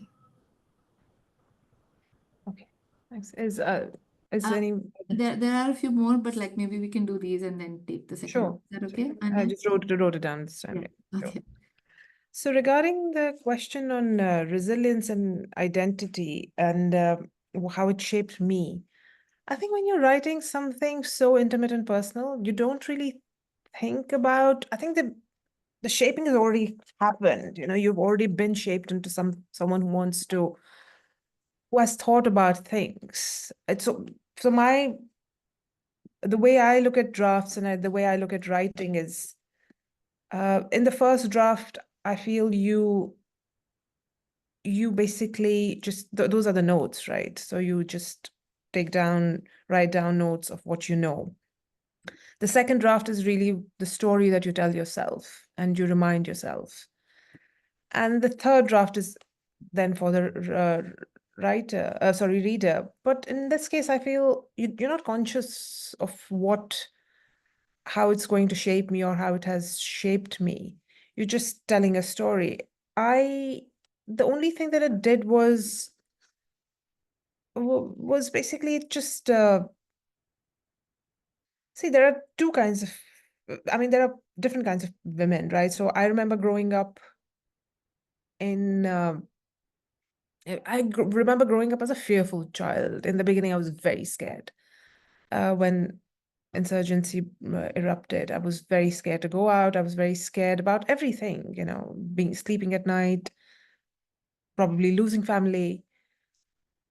And then there was my cousin, who was such a fearless girl. I mean, we were just a year apart, and she would organize these protests, which wouldn't lead anywhere because her mother wouldn't let her step out.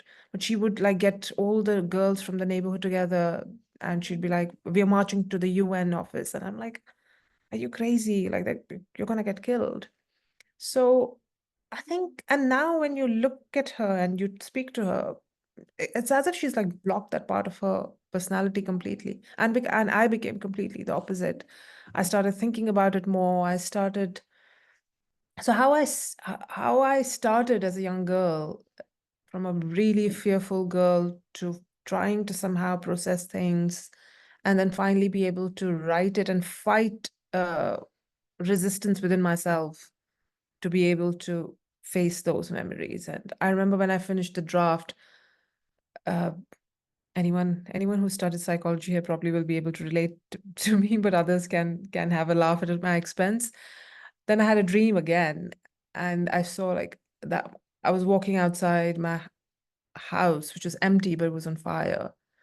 And I just remember, and then I realized I got really scared because I saw my face in the dream, and I realized you don't see your face. We rarely see our faces in our dreams. We are almost like these narrators who see things. It's rarely we see our face. It was like really like if you take the literal aspect of it, was really facing my life that wasn't letting me move on. I think that's the shift. But it's not like you wake up and you're like, I'm going to fight it and I'm going to be resilient. It's something, I think there's a sense of injustice that some people feel acutely, or you just feel like, why don't our lives matter? Why do some lives matter more than the others?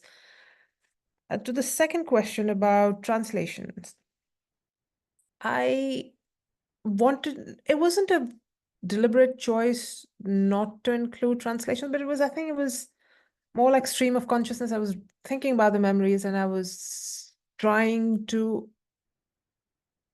capture or trying to keep that memory as authentic and as unadulterated as possible, and unadulterated as possible, because you feel like, okay, when I wrote these memories and people who were alive, I went to them and I went up to them and I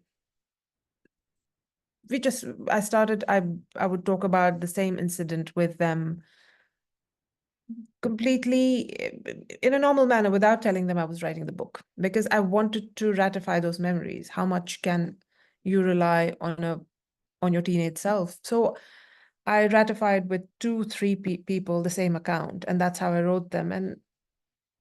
And it's also, since it's a nonfiction book, it went through 3 legal basically drafts as well. I mean, the drafts went through 3 rounds of legal readings, because they basically make sure that whatever you've said, it goes back to the question we were talking about at the beginning of the discussion, is the believability. So you see, I remember one of the team members from the legal department at HarperCollins told me about a certain chapter in the book said, if it didn't happen, drop it. And I remember I got so worked up at that.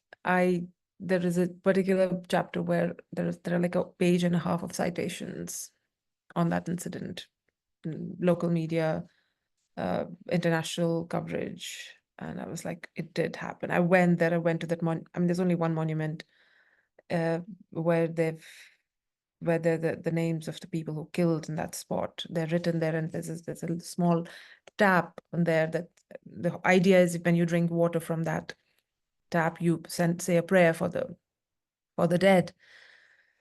And I remember going home and taking photographs of that, and I was like, if the need be, I'm going to send it to them and say, this did happen. And I took down names of all those who were killed in the Havel massacre.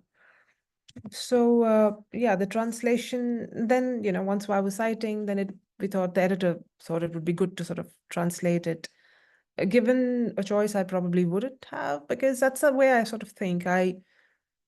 All these memories, I did think about them when I was trying to write. Of course, I was trying to write in the language I wrote them in English, but also maybe a couple of recollections happened in Kashmiri as well. So I would remember the phrases and wrote them down.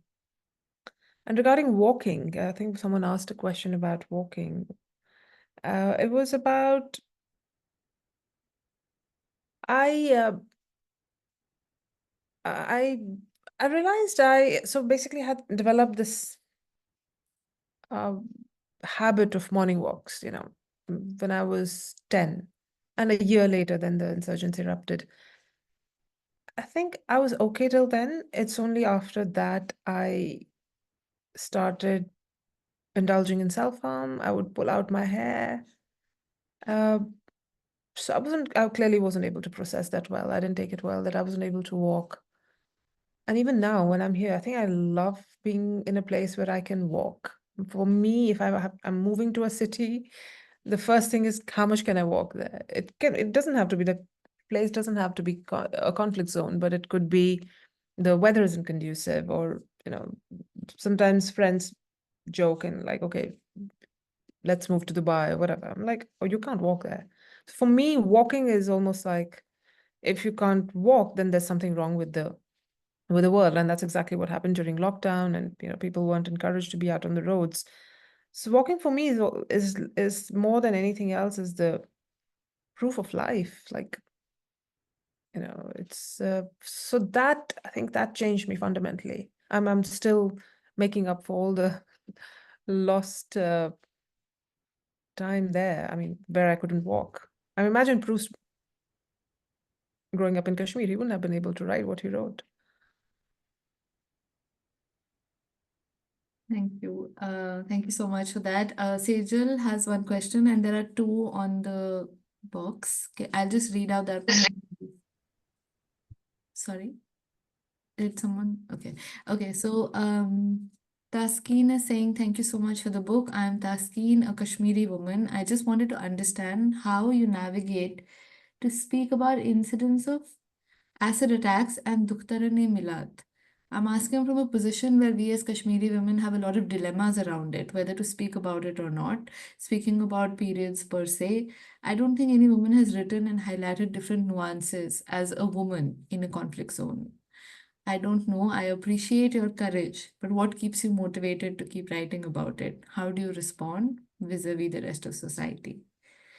There's another anonymous question, which is about whether there's been a difference in the way Kashmiri Pandits perceived your book, and in general, whether you got some opposition for it.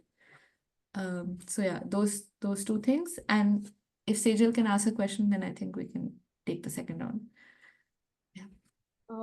Hello, ma'am. Uh, Earlier, as I told everyone that Rumours of Spring is one of the books in my research. So it is like I was very inspired by that book. I mean, I felt the book while I was reading it the very first time itself. So I had many questions actually, but some of them have been already answered. So, but now the most important question I feel is that earlier you were talking about the how the process of writing was. I mean, starting to write itself was a very traumatic for you. You had you that resulted in medical problems, etc. But was the process, and I mean, after completing writing and the after publishing the book, was it at least a little healing for you? Sure. Thanks, Sejal. Thank you, Sejal. Yeah. So talking about Taskeen's question, see what happens is a society doesn't stop.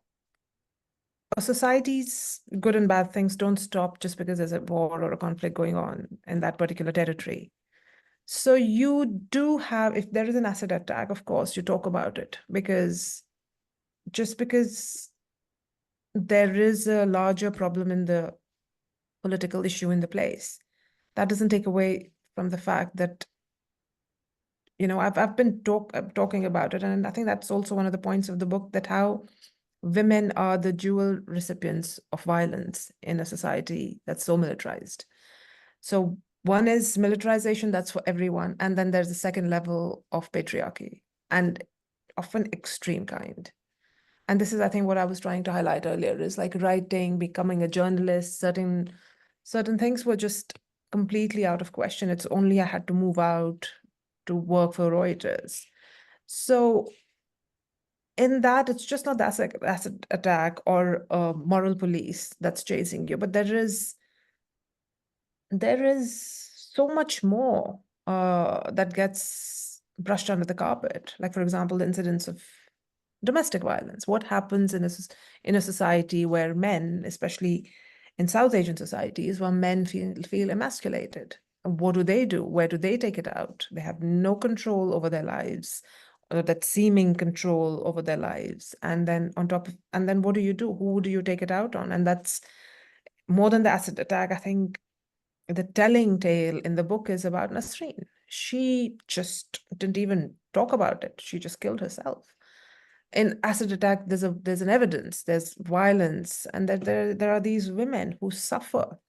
There's also a book called Gender and Militarization. I think it's by Seema Chisti, is it? I may be wrong about the author, but Gender and Militarization on Kashmir, where you see how she talks about the wives, the half-widows of the disappeared persons. How they are targeted by the local cops who are at the police stations and basically asking them for sexual favors. So it's basically, I mean, I can't represent the whole of my generation in Kashmir, all the women. I think each woman would have like hundreds of accounts to talk about of different kinds of violence. But you know, it's really that was one thing I was trying to highlight with the book as well, was like, it isn't just men and women don't suffer alike in this zone. You know, at least if a man is getting dragged on the road or arrested or killed, there's evidence. You see this, this is happening. That's what Svetlana Alexievich also wrote in On the Unwomanly Face of War. She takes these testimonies of 200 women and talks about their quiet moral courage, which is not really there out there on the streets. So yeah, I mean, we have to talk about, just because there is a political resolution that the place needs, but you cannot pause lives of women during that period. And then second is about the response of Kashmiri Pandits. I mean, that's something I feel, again, there's no closure. I think I'm sort of mixing Sejal's point with this. Is like, did you feel some sort of healing or catharsis? I had my school friend, Renuka Bazaz, the book came out. I spoke about it in many places, but I haven't been able to make contact with her, you know. I mean, my grades completely dropped because she and I used to compete during our exams. So suddenly, I think in my head, I had lost that anchor. I used to be in the top 3 in the class, and suddenly my grades dropped dramatically, barely pass at like with 60 or 60%. So that's something that I don't feel there's a closure there, because I grew up in downtown, and downtown is somewhere, I mean, downtown is a place where Kashmiri Pandits, Muslims lived together, and we were like, it's like the lab technician was a Pandit guy, the doctor was a Muslim, or the doctor was a Muslim, Pandit guy. The guy working for him was a Muslim. Our next door neighbor, Lakshmi Shri, that my grandmother wanted me to become a doctor, because she would see Lakshmi Shri, studying the whole day. I don't know what happened to them. So the response from Kashmiri Pandits, I mean, like I said, it's difficult to talk about everyone. So I don't know what others think, but the ones that have spoken to me, there were a couple of reviews by Kashmiri Pandits. They were warm. My mum's teacher, Mrs. Mattu, she called me up and she was very happy about it. And a couple of journalists, they wrote about it. So yeah, that's how I felt. Didn't feel attacked or anything, because I think, I mean, that would never be my my line of thinking ever. And regarding Sejal, your question was about.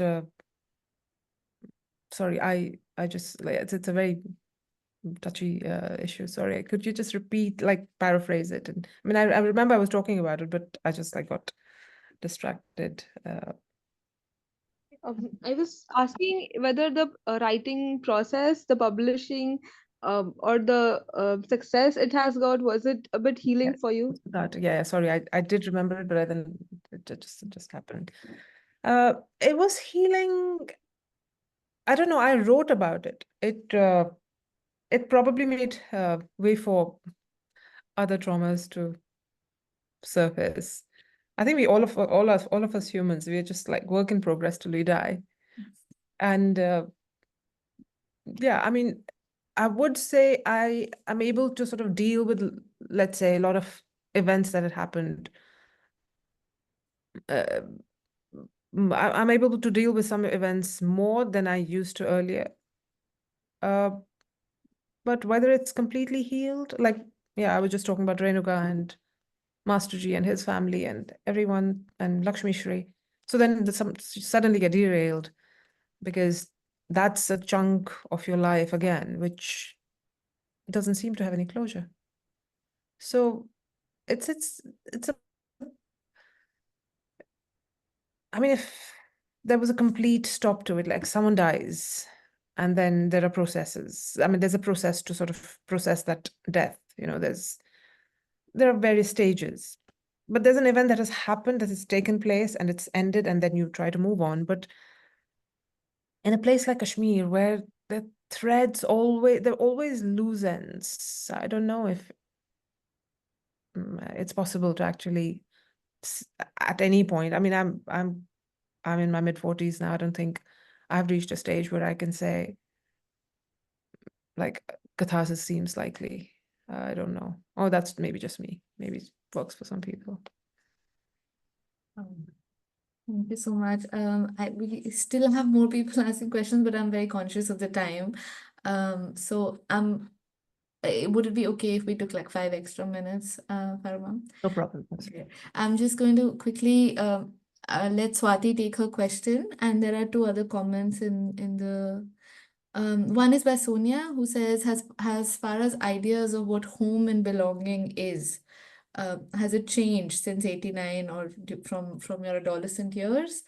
And this is also because we've been discussing home and belonging as one of the themes of this book, right? Like how does one have a sense of belonging to a place that is also the source of a lot of pain, right? Like at the same time, you want to go back, but you also know that it's not easy. So maybe something on that. And I think Rafiq Katwari sir has said, Farah, you love to walk. You said, waiting for you to fly to NYC where we can walk all over and discuss the first draft of your next book.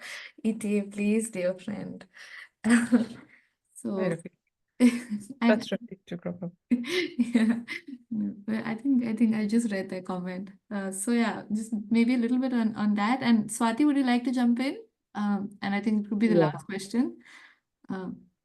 Please go Yeah. ahead. Thanks so much, Farah. I thoroughly loved your book, and thank you for walking us through this discussion. So I think I wanted to ask about your perception of time, because throughout the book, I feel like the lines between an event and the everyday is constantly blurred. And I was wondering what your perception of time was once you left, Kashmir, and how that changed, and what was that feeling like. So yeah, that's it on my side. Thanks. First, hello. Hi, Rafiq. Thank you for showing up. And yeah, I hope to, I mean, when I'm writing, I'm like tethered to the desk. I will hope to travel. I haven't gone home. So yeah, I hope to see you somewhere soon. Regarding, I'm going to talk about time first, and then I'll come to the first question.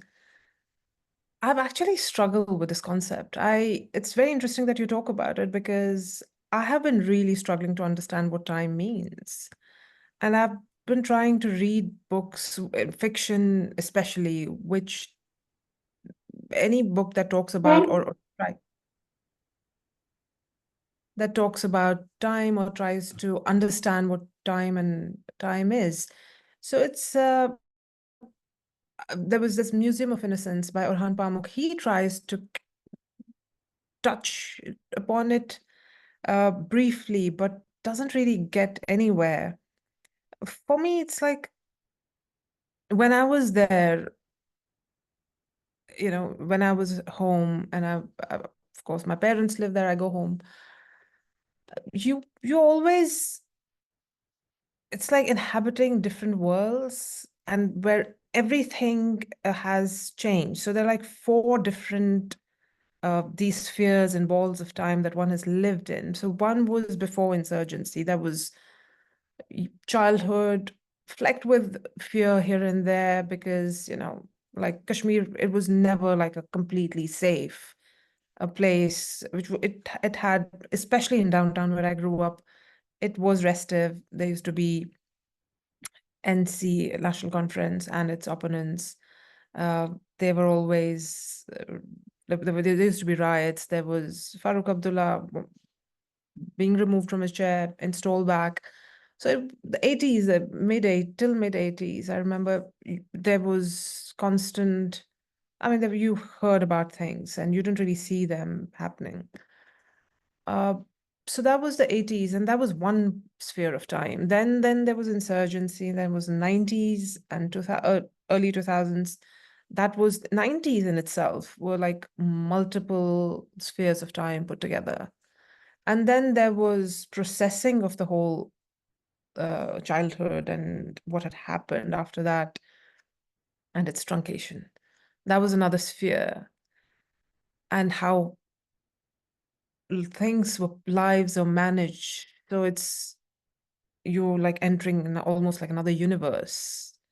So it's really the conglomeration of sort of multiverses, and you're trying to make sense. And I find this, yeah, I mean, that's something I think about a lot, but I don't think I have an answer. I'm sorry, but you know, it's something you try to grapple with, like what happens in this context, like once you're removed, like then, yeah, I mean, it's.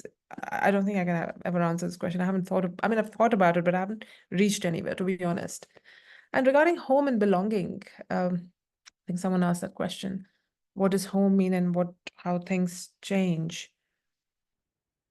Again, it's very like very similar to that abstract concept of time. Like, what really is home? I mean, I mean, a place, of course, for all the reasons that it is. It's your home. It's where you grew up. But now that house where I grew up uh, has been sold off to somebody else. And then it's their home. And then there's home, which is Kashmir. And then it's gone through so many changes. The society has changed. So then what is home? Is it the people who are around you? I mean, is home really a state of mind, as some people like to simplify it? So the house that I grew up in is no longer there. It's gone to someone else. I still go there and I request them if I could take a look, and I still intrude on their privacy. Then there are people who were there. Most of them, I think 7 people in the book died, and they're very close to me. My grandmother, my aunts, my uncle, they all died. Then there was a reality that we saw at that point, and this was a time where anything seemed possible in Kashmir. So that's gone through many changes. I mean, that there was a period from 90 to 94 which ended, completely morphed into something very different. And then after that, so first it was firing, blasts, etc. Then you heard about big things, right? Then there was nuclear weapons were being tested in India and Pakistan, and in Kashmir, you had this thing of, oh, there's one bomb that's going to wipe us all out. And the following year, Kargil war happened. So again, the early 90s, mid 90s, late 90s, then again, home went through all those shifts. Again, it's with time and home. So I think home is something that just, it really slips you by. You're trying to hold on to something, and I think that was because maybe that's why I wrote, because you knew it was subject to so many changes. You knew it had already changed. It was not going to be the same ever. So it's maybe you just create something for yourself that you might like sort of connect to, or will give you some kind of anchor. I'll keep thinking about it, like time and home, and what does it really mean? Like, if I haven't gone home in 2 years this time, then does it cease to be what it is for me? And then, but I'm mentally there because I'm writing about it. So is it really a state of mind? Is it in my head? Or is it, or a home and time sort of, I don't know, intertwined somewhere?